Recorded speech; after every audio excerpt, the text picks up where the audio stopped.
Throughout the history of the United States, 45 different men have held the office of the president, each bringing their own distinct qualities, leadership styles, and visions for the nation.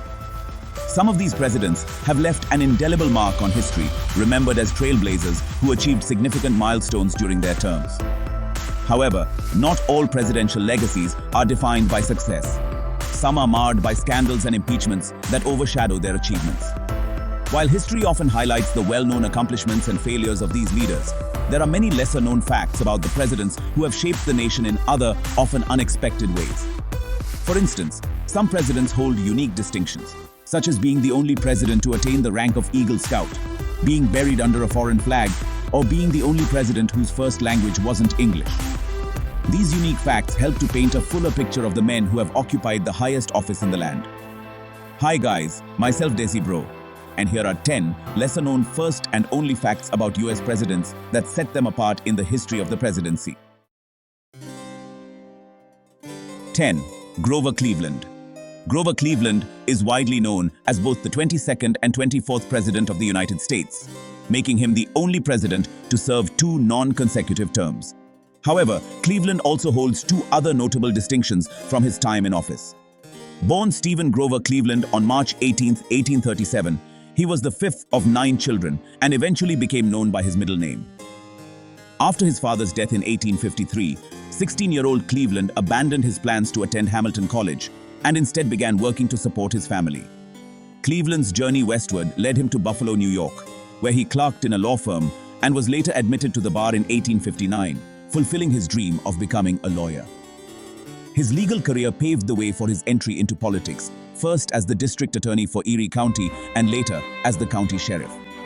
Despite his modest beginnings, Cleveland quickly rose to prominence, serving as mayor of Buffalo in 1882, governor of New York in 1883, and eventually becoming the 22nd president on March 4, 1885.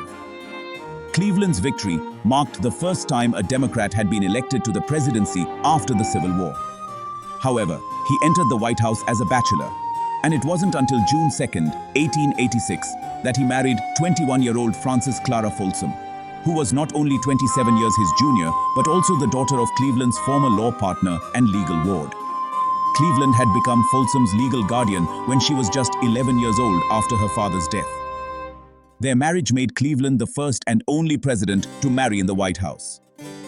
The couple went on to have 5 children, and their second child, Esther, holds the distinction of being the first and only child of a president to be born in the White House. 9. Franklin Pierce. Franklin Pierce, the 14th President of the United States, was the son of Benjamin Pierce, a hero of the American Revolution and one of George Washington's most trusted officers. Although Pierce briefly served in the military, his true passion lay in law and politics. Despite making many friends during his time in Congress and holding various positions in the state legislature, the U.S. House of Representatives, and the Senate, Pierce's political career was otherwise undistinguished. In 1842, Pierce resigned from the Senate for personal reasons and returned to state politics and his law practice in Concord, New Hampshire.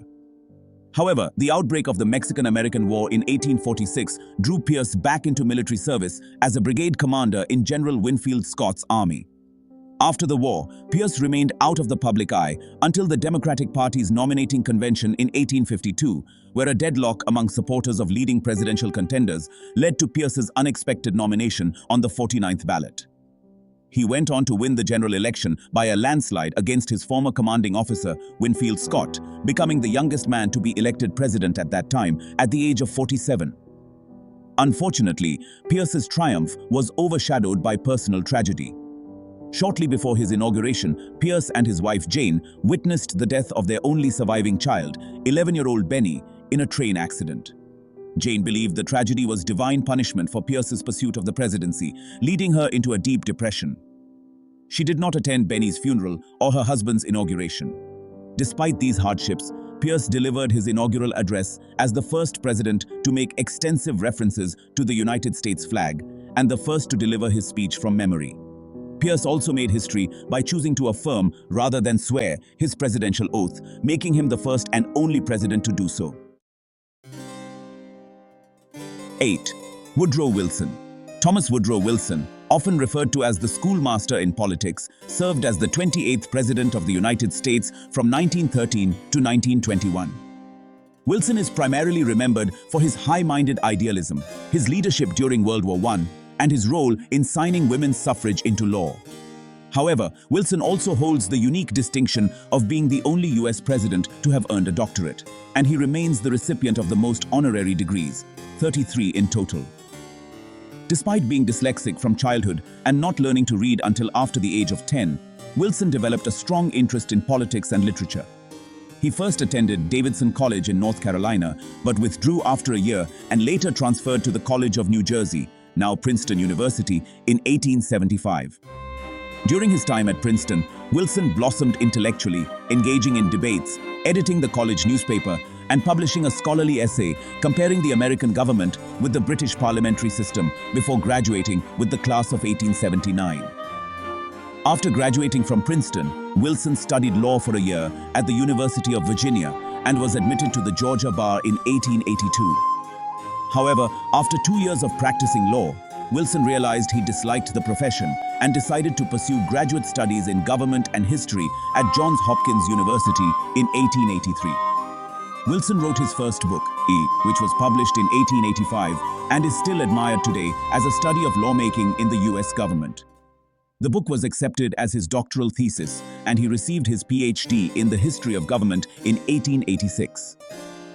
At the age of 67, Wilson passed away on February 3, 1924.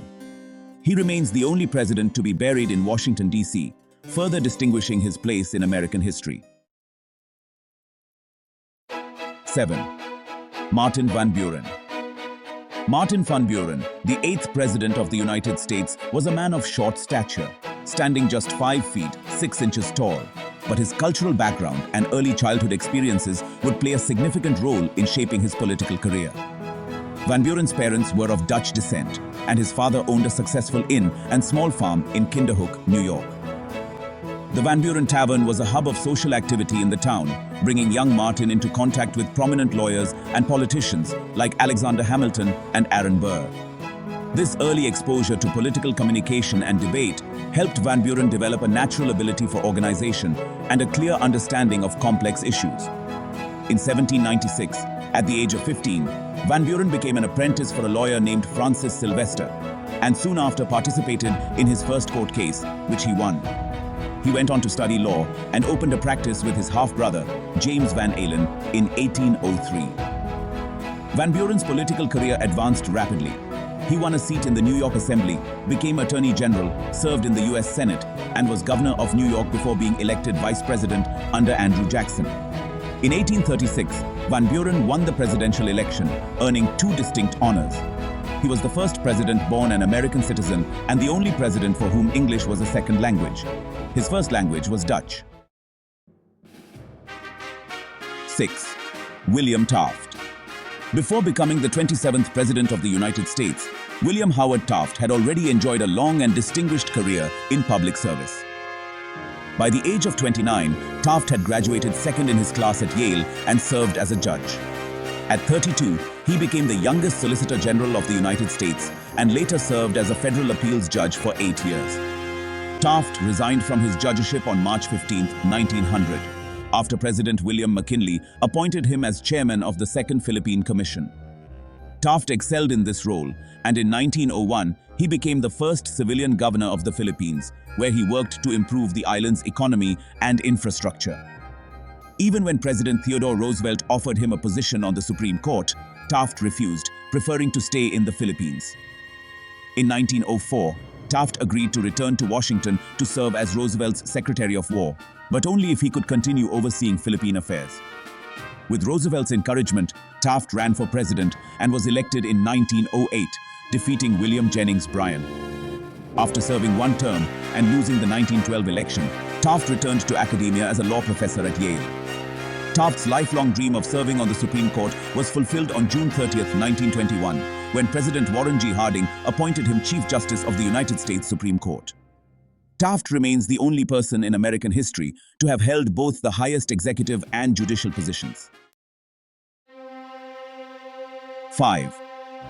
Abraham Lincoln. Abraham Lincoln, the 16th President of the United States, is remembered for his leadership during the Civil War, his role in emancipating enslaved people, and his tragic assassination by John Wilkes Booth. Lincoln's commitment to preserving the Union and his opposition to slavery are well-known aspects of his legacy. However, Lincoln also holds the unique distinction of being the only U.S. president to have a patent.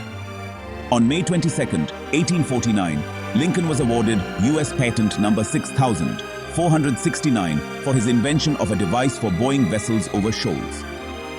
Lincoln's invention was a method to keep steamboats afloat when they encountered sandbars or shoals, a common problem on the Midwest's many rivers. The device consisted of a set of bellows attached to the sides of a boat that could be inflated to lift the vessel over obstructions in the water. Although Lincoln's invention was never produced, the fact that he took the time to design and patent a mechanical device illustrates his wide-ranging interests and intellectual curiosity. This patent further distinguishes Lincoln as the only U.S. president to hold a patent. 4. Jimmy Carter. Born on October 1, 1924 in Plains, Georgia, Jimmy Carter grew up on a farm where he developed a strong work ethic and an appreciation for education. After graduating from the United States Naval Academy in 1946, Carter embarked on a career in the Navy, where he served on submarines and eventually worked on the Navy's first nuclear submarine program under Admiral Hyman Rickover. Following the death of his father in 1953, Carter returned to Plains to manage the family's peanut business. Despite facing financial struggles, he expanded the business and became involved in local politics, serving in the Georgia State Senate and later as governor of Georgia. Carter's experience as a farmer and small-town politician informed his campaign for the presidency, and in 1976, he was elected as the 39th President of the United States. Carter's presidency is often remembered for its emphasis on human rights and diplomacy, particularly his role in brokering the Camp David Accords between Israel and Egypt. However, Carter also holds the distinction of being the first U.S. president to be awarded the Nobel Peace Prize after leaving office. He received the prize in 2002 for his efforts to promote peace, human rights, and democracy through the Carter Center, which he founded in 1982. Carter's work as a humanitarian and global peace advocate continues to be a significant part of his legacy, making him one of the most active and influential former presidents in history. 3. Andrew Johnson. Andrew Johnson, the 17th President of the United States, ascended to the presidency following the assassination of Abraham Lincoln. Born into poverty in North Carolina, Johnson moved to Tennessee, where he eventually became a tailor. Although Johnson had no formal education, he learned to read and write from his wife, Eliza McCardle, whom he married at the age of 18. Johnson's political career began with his election as mayor of Greenville, Tennessee, and he quickly rose through the ranks to serve in the state legislature, the U.S. House of Representatives, and the U.S. Senate. During the Civil War, Johnson was the only Southern senator to remain loyal to the Union, which earned him a place on Lincoln's ticket as vice president in 1864. Despite his loyalty to the Union, Johnson faced significant challenges during his presidency, particularly in his efforts to restore the Southern states to the Union after the Civil War. Johnson's lenient approach to Reconstruction and his opposition to civil rights legislation for formerly enslaved people put him at odds with the radical Republicans in Congress. Johnson's presidency is most notably marked by his impeachment in 1868. The House of Representatives charged him with violating the Tenure of Office Act by removing Secretary of War Edwin M. Stanton from his cabinet without Senate approval. Although Johnson was acquitted by one vote in the Senate, he remains the first U.S. president to be impeached. 2. Herbert Hoover. Herbert Hoover, the 31st President of the United States, was a remarkable individual whose early life was shaped by personal tragedy. Born on August 10, 1874 in West Branch, Iowa, Hoover was the second of 3 children born to Jesse and Huldah Hoover. His father, a blacksmith, died in 1880, followed by his mother in 1884. At the age of 9, Hoover became an orphan and was sent to live with his uncle in Oregon. Despite these challenges, Hoover showed an early aptitude for academics and went on to study geology at Stanford University, where he graduated as a mining engineer. Hoover's career took him around the world, working in Australia, China, and various European countries. By the time he was 40, Hoover had become a millionaire and was known for his humanitarian work. particularly his efforts to provide food relief during World War I. Hoover's reputation as a humanitarian earned him the position of head of the U.S. Food Administration under President Woodrow Wilson, where he implemented programs to conserve food and ensure adequate supplies for the military and civilian populations. His success in this role led to his appointment as Secretary of Commerce under Presidents Warren G. Harding and Calvin Coolidge. In 1928, Hoover was elected president, but his term was marred by the onset of the Great Depression. Despite his best efforts to address the economic crisis, Hoover was unable to prevent widespread unemployment and poverty. After leaving office, Hoover continued his public service, serving as chairman of the Hoover Commission, which sought to reform the federal government. Hoover's unique distinction lies in his post-presidential legacy. In 1953, he was appointed as the honorary chairman of the Boys Clubs of America, now the Boys and Girls Clubs of America. Hoover's dedication to public service and his work with the Boys Clubs exemplify his commitment to improving the lives of others, even after leaving the presidency. 1. Theodore Roosevelt. Theodore Roosevelt, the 26th President of the United States, was a man of many talents and accomplishments. Known for his exuberant personality, boundless energy, and wide-ranging interests, Roosevelt is often remembered for his contributions to conservation, his role in the construction of the Panama Canal, and his leadership of the Rough Riders during the Spanish-American War. Roosevelt was born into a wealthy New York family on October 27, 1858. As a child, he suffered from severe asthma, which prompted him to adopt a vigorous exercise regimen that he maintained throughout his life. His love of the outdoors and his commitment to physical fitness shaped his approach to both politics and personal life. Before becoming president, Roosevelt held a variety of public offices, including New York State Assemblyman, Assistant Secretary of the Navy, and Governor of New York.